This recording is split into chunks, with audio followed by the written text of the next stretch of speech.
चलिए जी, हो गए तीनों साइंटिस्ट आपके। हो गया तीसरा पॉइंट आपका Dobereiner triad law. अब आता है आपका चौथा न्यूलैंड ऑक्टेव लॉ।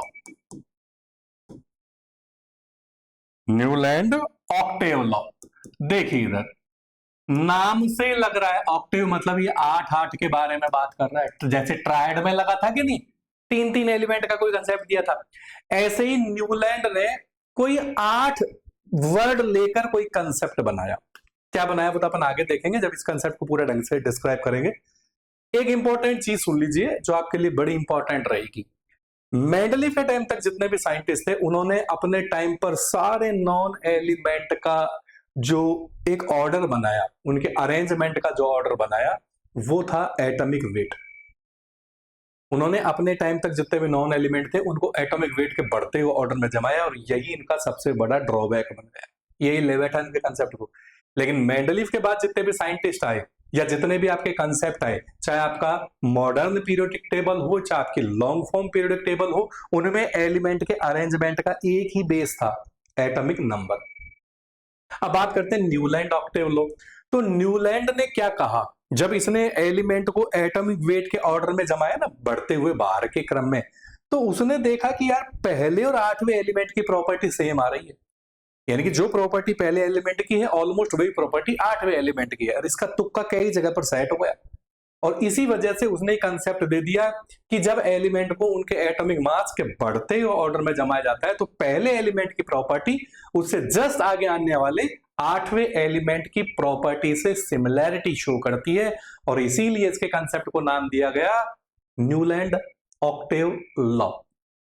इसने क्या कहा, जैसे म्यूजिकल वॉवेल नोटेशन होते हैं ना, सारे गामा पाधा नीसा, सा रे गा मा पा धा नी सा, जैसे ये पहला सुर है, पहला दूसरा तीसरा चौथा पांचवा छठा सातवां आठवां। इसने क्या कहा, जैसे पहला और सातवां नोटेशन एक जैसा होता है उसी तरह एलिमेंट में पहले एलिमेंट की प्रॉपर्टी उससे जस्ट आगे आने वाले 8वें एलिमेंट की प्रॉपर्टी से सिमिलैरिटी शो करती है। अब खुद ही सोच के देखो यार, ऐसा क्या हमेशा हो सकता है क्या?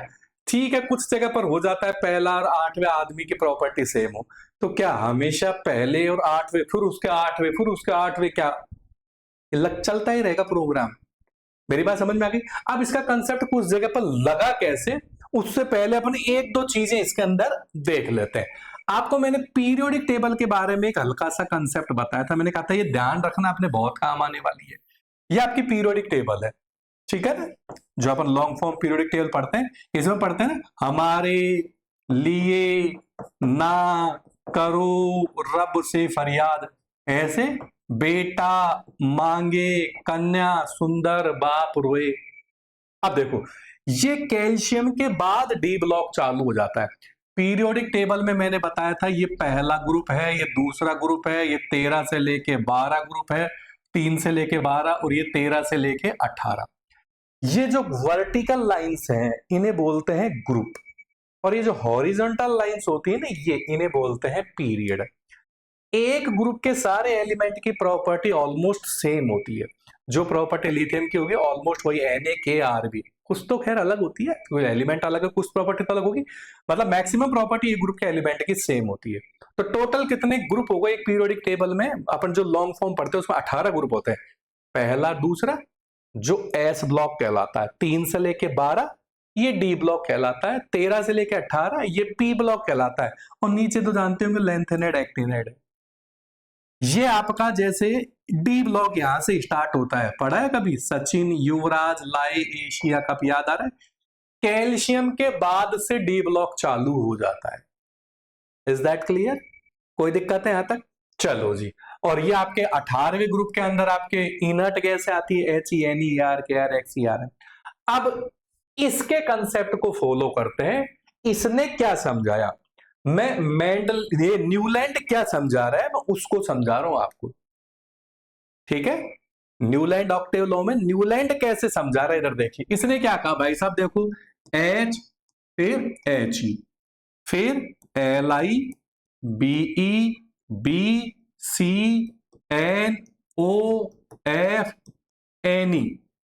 फिर NaMgAlSiPSClArKCA।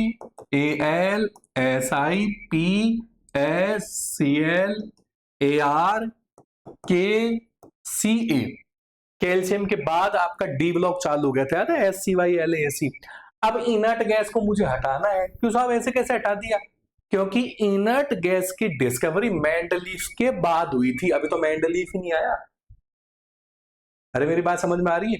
इनर्ट गैस डिस्कवर तो हो गए थे, लेकिन उन्हें पीरियोडिक टेबल में या इनके कंसेप्ट में या इनने जो थ्योरी थी उसमें उसका कोई लेना देना था नहीं। तो इनर्ट गैस की बात करेंगे अपन मेंडलीफ के बाद, यानी कि मॉडर्न पीरियोडिक टेबल में। मॉडर्न पीरियोडिक टेबल में इनर्ट गैसेज को अरेंज किया गया था, और वो अरेंज करने वाले दो साइंटिस्ट थे, रैले एंड रैमजे। वो जब वो पढ़ेंगे अपन उसमें देखेंगे। तो यहां मैंने इनर्ट गैस को हटा दिया क्योंकि इसने कुछ बताया नहीं था उसके बारे में। तो साहब हाइड्रोजन को आपने यहां क्यों रख दिया? हाइड्रोजन को तो आपको उसमें रखना था ना, पहले ग्रुप के अंदर। आपको याद आ रहा होगा मैंने क्या कहा था कि हाइड्रोजन किस किस के अंदर आ सकता है? हाइड्रोजन पहले ग्रुप में भी हो सकता है, 13वें में भी हो सकता है और 17वें में भी हो सकता है। तो 17वें के अंदर जमा दिया अपन ने। अब इसके कंसेप्ट को फॉलो करते हैं। इसने कहा जब एलिमेंट को एटॉमिक मास के बढ़ते हुए ऑर्डर में जमाता हूं तो पहले एलिमेंट की प्रॉपर्टी 8वें एलिमेंट से सिमिलरिटी शो करती है। चेक करते हैं। मान लेते हैं, मैं इसको पहला मान लेता हूं, पहला, दूसरा, तीसरा, चौथा, पांचवा, छठा, सातवां, आठवां। साहब एक ही ग्रुप में आ गए, मतलब पहले और 8वें की प्रॉपर्टी सेम हो गई, क्योंकि एक ग्रुप के एलिमेंट की प्रॉपर्टी सेम होती है। अब मैं इसको पहला मान लेता हूं, पहला, दूसरा, तीसरा, चौथा, पांचवा, छठा, सातवां, आठवां। साहब यहां भी बराबर आ गए। तो मतलब कुछ जगह पर इसका कंसेप्ट लग रहा था। अगर इसको पहला मान लेता हूं तो ये 8वां हो जाएगा। तो इसने सही कहा, कुछ जगह पर पहले एलिमेंट की प्रॉपर्टी 8वें एलिमेंट की प्रॉपर्टी से सिमिलरिटी शो करती है। अब भाई साहब क्या इनर्ट गैसेज डिस्कवर नहीं हुई क्या? अब करो साहब इनर्ट गैसेज। हेमा मालिनी ने अरविंद केजरीवाल। अब मान लो ये पहला है, पहला, दूसरा, तीसरा, चौथा, पांचवा, छठा, सातवां, बेटे 8वां, वो ये तो 9वां हो गया। तो जब इनर्ट गैसेज की डिस्कवरी की गई या इनर्ट गैसेज को टेबल के अंदर अरेंज किया गया तो न्यूलैंड ऑक्टेव लॉ की दर्जियां उड़ गई, ये कंसेप्ट फेल हो गया। After the discovery of inert gas this law had to be dropped out. आ रही होगी शायद मेरी बात समझ में? Is that clear? ठीक है।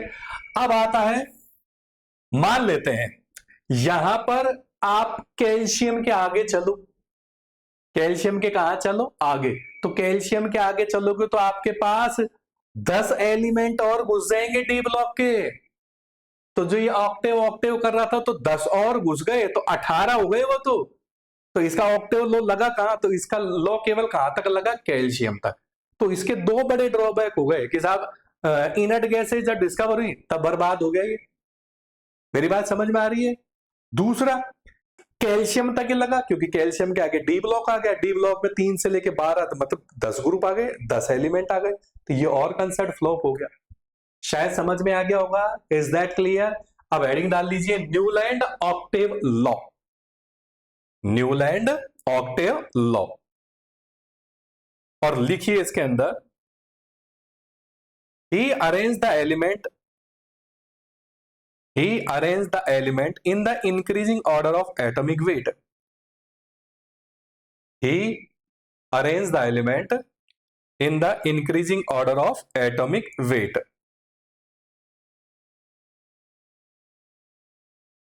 लिख लिया? अगला पॉइंट लिखिए।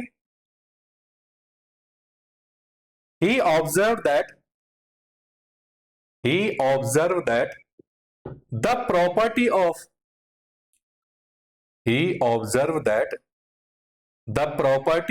every eighth element is similar to first one, just like musical vowel notation.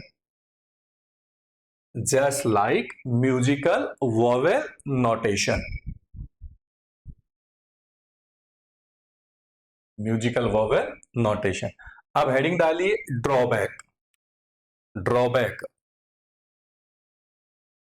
पहला ड्रॉबैक लिखिए, after the discovery of, after the discovery of inert gas, after the discovery of inert gas, this law,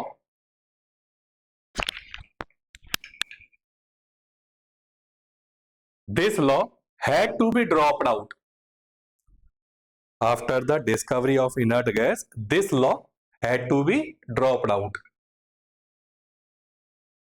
दूसरा point लिखिए, this law is valid up to calcium.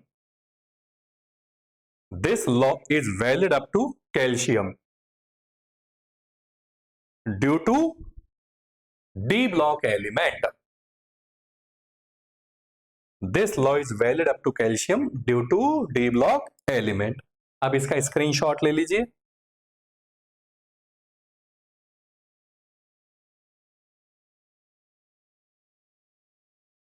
हो गया, ये हुआ आपका चौथा न्यूलैंड ऑक्टेव लॉ। अब चलते हैं अपन पांचवे पॉइंट की तरफ। पांचवा जो साइंटिस्ट आया, लोथर मेयर।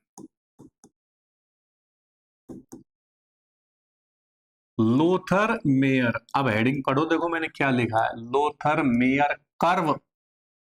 ये भाई साहब ने तो टेबल टेबल खेलने के बजाय कर्व कर्व खेलने लग गया। इसने क्या किया, लोथर मेयर ने एटॉमिक वॉल्यूम और एटॉमिक वेट के बीच में ग्राफ खींचा। इसके बीच में एटॉमिक वॉल्यूम और एटॉमिक वेट के बीच में ग्राफ खींचा। अपन अच्छे से जानते हैं कि जैसे जैसे वेट बढ़ेगा वैसे वैसे वॉल्यूम बढ़ता है। 1 किलो इतना बड़ा, 2 किलो इतना बड़ा, 3 किलो इतना बड़ा। ठीक है, वापस अपन इसको छोड़कर अपन अपने पीरियोडिक टेबल की तरफ चलते हैं। यही है आपकी पीरियोडिक टेबल। अरे अच्छा नौचा, पीरियोडिक टेबल में फर्स्ट ग्रुप क्या आता है, हमारे लिए ना करो रब से फरियाद। दूसरा क्या आता है आपका, बेटा मांगे कन्या सुंदर बाप रोए। फिर आपके लास्ट में यहां फिर कल बाहर आई आंटी इनर्ट गैस आते हैं। इस फर्स्ट ग्रुप को बोलते हैं alkali metal, ALKALI, alkali metal. Second group को बोलते हैं alkaline earth metal, EARTH, alkaline earth metal. और ये जो डी ब्लॉक आते हैं ना बीच में, इन्हें बोलते हैं अपन ट्रांजिशन मेटल। और ये जो फिर कल बाहर आई आंटी है, इन्हें बोलते हैं हैलोजन। तो मतलब इसने अपने इस ग्राफ के अंदर 4 तरीके की मेटल को, 4 तरीके के एलिमेंट को अरेंज किया। चारों मेटल नहीं है, इसमें नॉन मेटल भी है। फिर कल बाहर आई, वापस देखिए था, इसने अपने ग्राफ में 4 तरीके के एलिमेंट अरेंज करे। एल्कलाई मेटल सबसे पहले आता है, एल्कलाइन अर्थ मेटल आता है, फिर ट्रांजिशन मेटल आता है, फिर आपका हैलोजन आता है। अरे yes sir, no sir. Alkali metal को इलेक्ट्रोपॉजिटिव या मोर रिएक्टिव मेटल भी बोल सकते हैं, क्योंकि आप सोडियम के बारे में तो जानते हो, और तो बहुत दूर की बात है, सोडियम तो खतरनाक रिएक्टिव होती है। अगर उसके ऊपर की वैक्स को हटाकर एटमॉस्फेयर में खुला छोड़ दे तो बवंडर मचा देगी, आग लगा देगी। इसे एल्केलाई मेटल को मोर रिएक्टिव मेटल या इलेक्ट्रोपॉजिटिव मेटल भी कह सकते हैं, मोर इलेक्ट्रोपॉजिटिव। ये लेस रिएक्टिव या लेस इलेक्ट्रोपॉजिटिव मेटल, और ये ट्रांजिशन और ये हैलोजन है। तो इस तरीके से अपने ग्राफ में इन 4 तरीके के एलिमेंट को इसने रिप्रेजेंट किया, बस 4, बाकी के बारे में नहीं बताया, क्योंकि इतने ही थे उसके टाइम पर नॉन। अपन अच्छे से जानते हैं कि साहब वेट बढ़ेगा तो वॉल्यूम बढ़ेगा, तो इसी बेस पर वो वेट बढ़ाता गया, वॉल्यूम बढ़ाता गया, ग्राफ बनाता गया, तो उसको ग्राफ कुछ इस तरीके से नजर आया।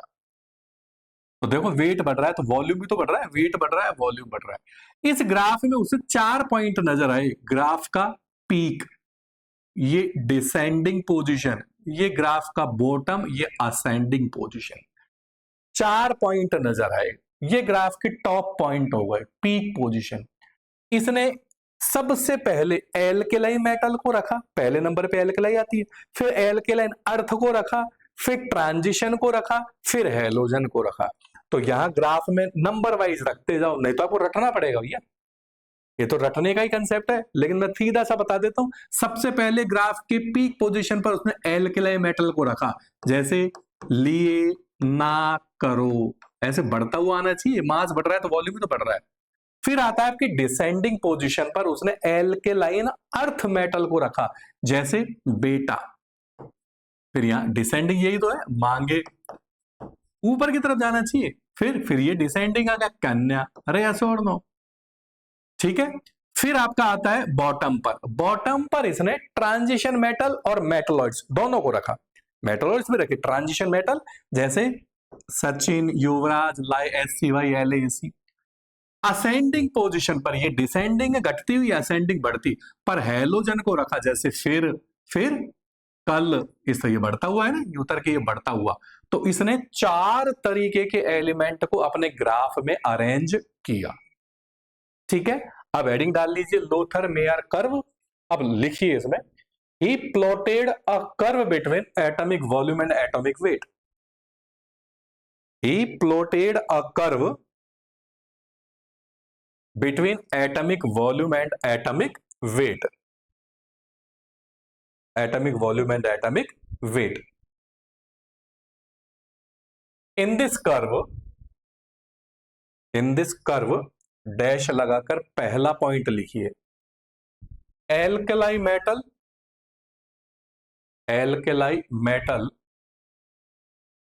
ब्रैकेट में लिखिए मोर इलेक्ट्रोपॉजिटिव मेटल, ब्रैकेट में लिखिए more electropositive metal are present at the peak position of the curve. Are present at the peak position of the curve. दूसरा, alkaline earth metal, alkaline earth metal bracket में लिखिए less electropositive metal, less electropositive metal are present at the descending position of the curve, at the descending position of the curve. Next लिखिए transition metal and metalloids are present, transition metal and metalloids are present at the bottom of the curve, at the bottom of the curve. Next चौथा point लिखिए halogen are present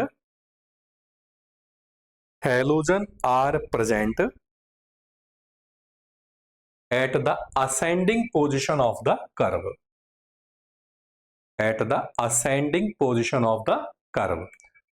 अब एक बार इसका screenshot ले लो, फिर आगे चलते हैं।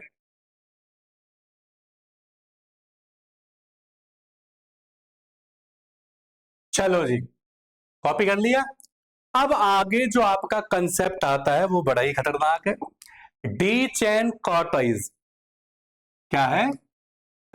डी चैन कॉर्टोइज टेबल। देखिए डी चैन कॉर्टोइज क्या था? ये एक फ्रेंच जियोलॉजिकल साइंटिस्ट था, फ्रेंच जियोलॉजिकल साइंटिस्ट।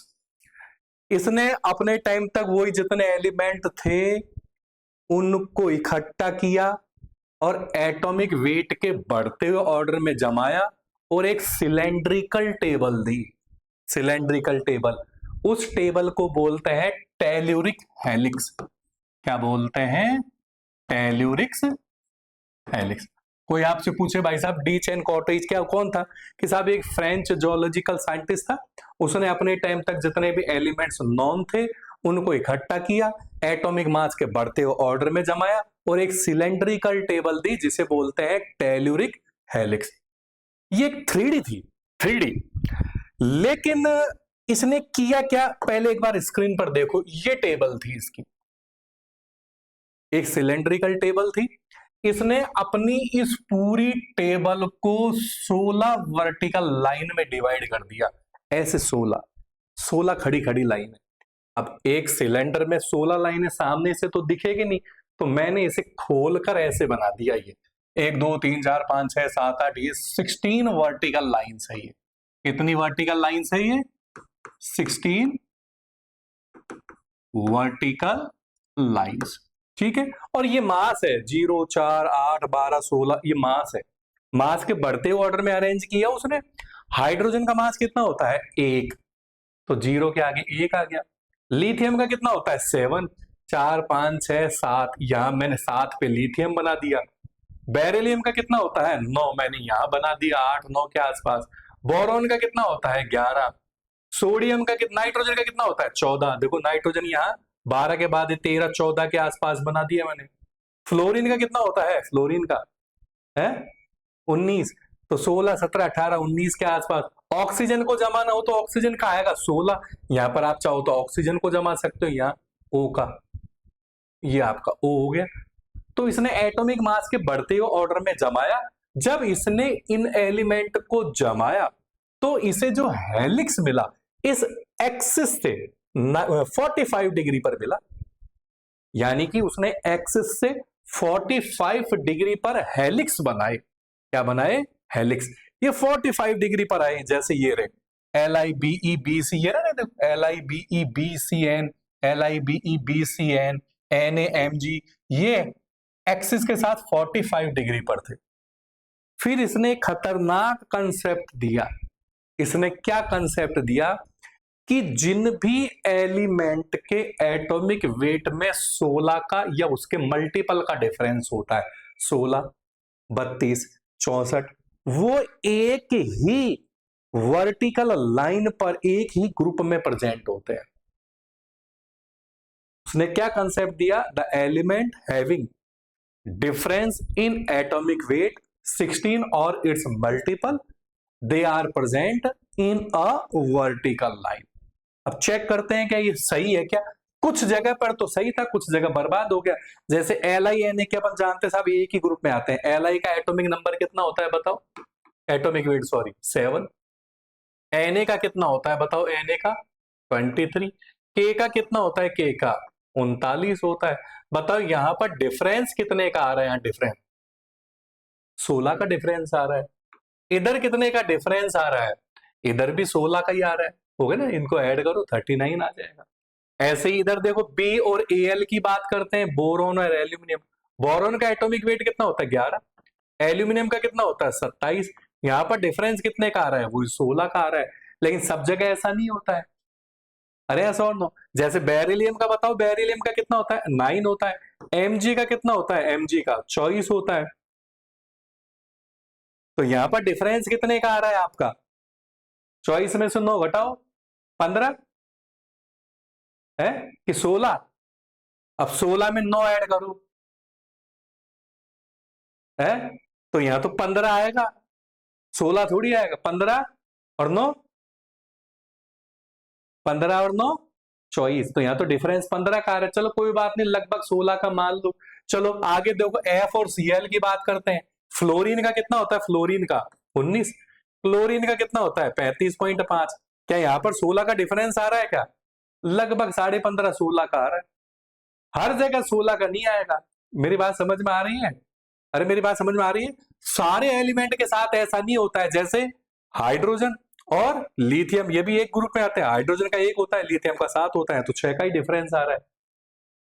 अरे सर नो सर, और एस में आ रहा है। ऑक्सीजन का 16 होता है, ऑक्सीजन का कितना होता है? 16।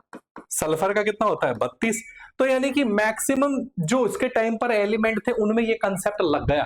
तो फिर उसने कंसेप्ट ही बना दी, एक थ्योरी बना दी कि वो एलिमेंट जिनके एटॉमिक वेट में 16 का या उसके मल्टीपल का डिफरेंस होता है, वो एक हॉरिजॉन्टल, एक वर्टिकल लाइन में प्रेजेंट होता है, जिन्हों आजकल अपन ग्रुप बोलते हैं। लेकिन बाकी एलिमेंट पर ये कंसेप्ट लगा नहीं। आप नीचे पहुंचो, देखो ये लगेगा ही नहीं आपका कंसेप्ट। अरे मेरी बात समझ में आ रही है? अरे यस सर, नो सर। तो उसने क्या नाम है, डीच एंड शॉर्टराइज ने जो ये टेबल बनाई थी ना, ये 3D टेबल, ये कैसी थी?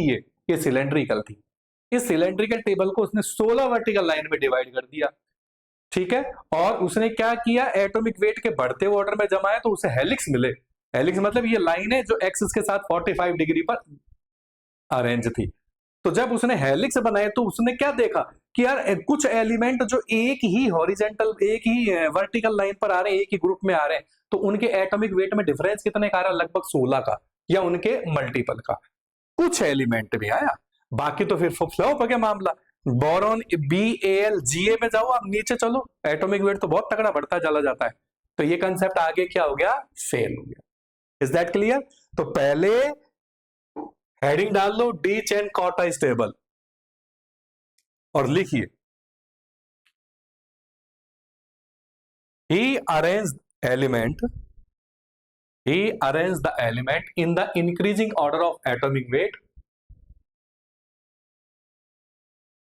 He arranged the element in the increasing order of atomic weight and made cylindrical periodic table which is called telluric helix.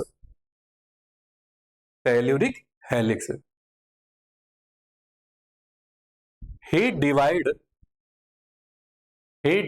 the cylinder in 16 vertical lines. He divide cylinder in 16 vertical lines. He made helix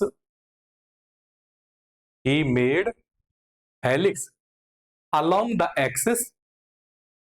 He made helix along the axis at 45 degree angle. 45 degree angle. He gave the concept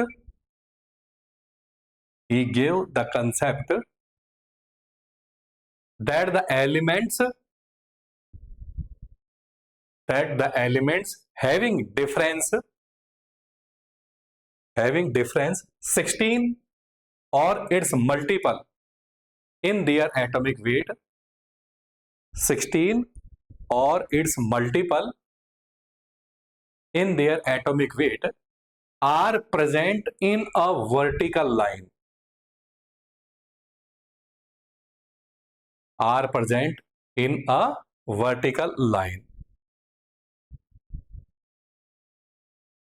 But this concept is not applicable on all elements. This concept is not applicable on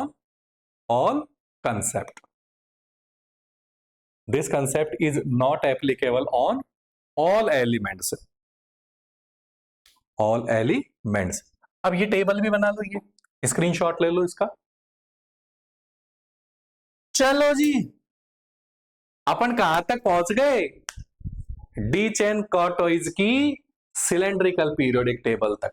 अब अपन आगे चलेंगे Mendeleev की periodic table, वो भैया important है, ठीक है। Screenshot ले लो, जो भी बच रहा है कॉपी कर लो, बाकी का आगे देखेंगे।